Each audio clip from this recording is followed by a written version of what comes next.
എല്ലാവർക്കും നമസ്കാരം. മീനു ടോക്കീസിൻ്റെ പുതിയൊരു വീഡിയോയിലേക്ക് സ്വാഗതം.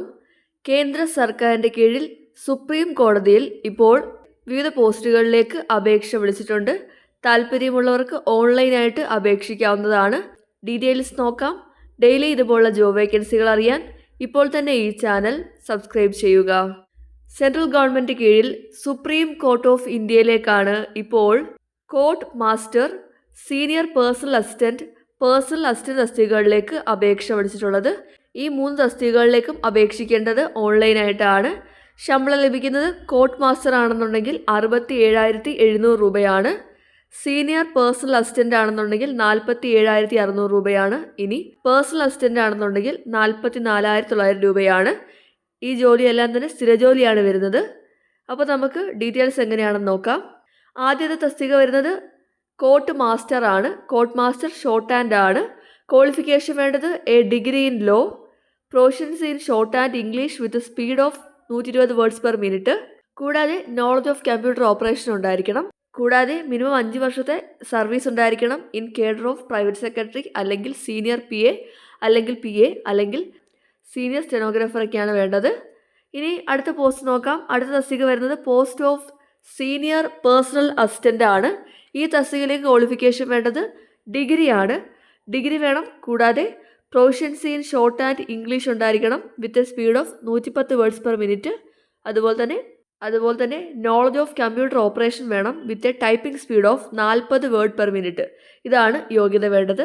ഇനി പേഴ്സണൽ അസിസ്റ്റൻ്റ് ആണെന്നുണ്ടെങ്കിൽ യോഗ്യത വേണ്ടത് ഡിഗ്രിയാണ്. കൂടാതെ proficiency in shorthand English with a speed of 100 words per minute. കൂടാതെ നോളജ് ഓഫ് കമ്പ്യൂട്ടർ ഓപ്പറേഷൻ ഉണ്ടായിരിക്കണം with a typing speed of 40 word per minute. അപ്പോൾ ഇതാണ് യോഗ്യത വേണ്ടത്.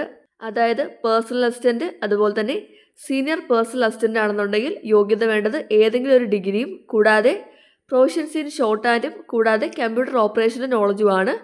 ഇതിൽ തന്നെ ടൈപ്പിംഗ് സ്പീഡ് ഉണ്ടായിരിക്കണം. ഇതാണ് ക്വാളിഫിക്കേഷൻ വേണ്ടത്. ഇനി പ്രായപരിധി നോക്കാം. കോഡ് മാസ്റ്റർ ഷോർട്ട് ഹാൻഡ് ആണെങ്കിൽ 30 മുതൽ 45 വയസ്സ് വരെ. സീനിയർ പേഴ്സണൽ അസിസ്റ്റൻ്റ് ആണെങ്കിൽ 18 മുതൽ 30 വയസ്സ് വരെ. ഇനി പേഴ്സണൽ അസിസ്റ്റൻ്റ് ആണെങ്കിലും 18 മുതൽ 30 വയസ്സ് വരെയാണ് പ്രായപരിധി വരുന്നത്. ഈ പറഞ്ഞ പ്രായപരിധി കൂടാതെ SC/ST കാറ്റഗറിക്ക് 5 വയസ്സിൻ്റെയും OBC കാറ്റഗറിക്ക് 3 വയസ്സിൻ്റെയും ഏജിൽ ഇളവുമുണ്ട്. ഇനി സെലക്ട് ചെയ്യുന്നത് എങ്ങനെയാണെന്ന് നോക്കാം. സെലക്ഷൻ്റെ ഭാഗമായിട്ട് എക്സാമും ഇൻ്റർവ്യൂ ഉണ്ട്.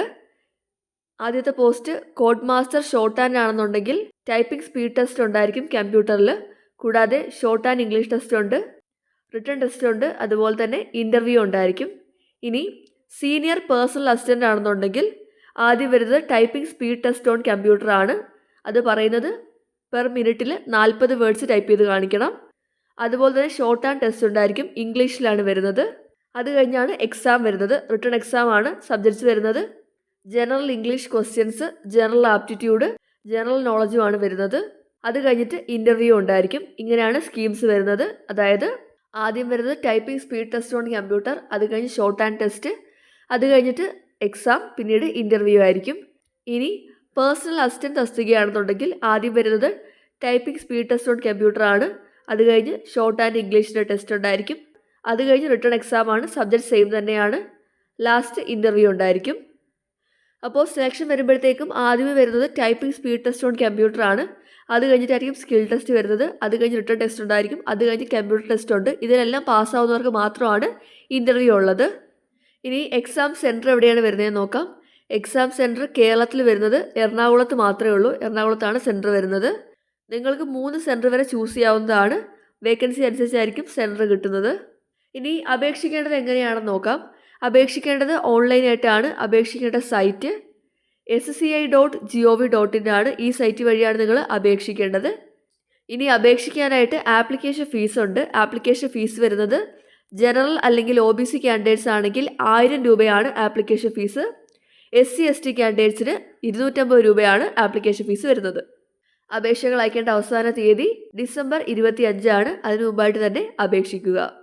നിങ്ങൾ ഒന്നിൽ കൂടുതൽ പോസ്റ്റുകളിലേക്ക് അപ്ലൈ ചെയ്യുന്നെങ്കിൽ ഓരോന്നിനും സെപ്പറേറ്റ് ആയിട്ട് അപേക്ഷിക്കേണ്ടതാണ്.